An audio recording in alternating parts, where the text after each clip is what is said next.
क्या आपने कभी गौर किया है दुनिया के अलग अलग देशों में भगवान की तस्वीरें भी अलग अलग क्यों दिखती हैं? कहीं भगवान गोरे हैं, कहीं सांवले, कहीं दाढ़ी वाले, कहीं बिना दाढ़ी के। क्या ये सिर्फ संयोग है या इसके पीछे कोई गहरी बात छिपी है?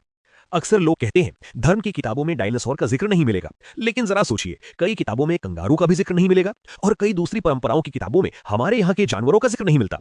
तो आखिर ऐसा क्यों है? इस सवाल का एक दिलचस्प जवाब दिया था जर्मन दार्शनिक लुडविग फॉयरबॉख ने।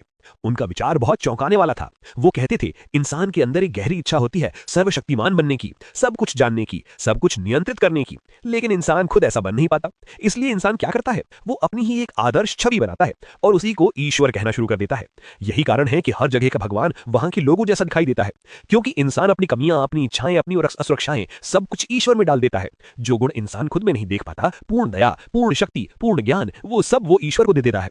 फॉयरबाख ने एक और गहरी बात कही, अगर ईश्वर पूरी तरह परिपूर्ण होता तो ये दुनिया भी परिपूर्ण होनी चाहिए थी। न भूकंप आते, न बीमारियां होती, न एक जीव दूसरे जीव को मारकर खाता, न इतनी हिंसा होती। लेकिन वास्तविकता क्या है? दुनिया पूर्ण है, संघर्ष से भरी है, दर्द से भरी है।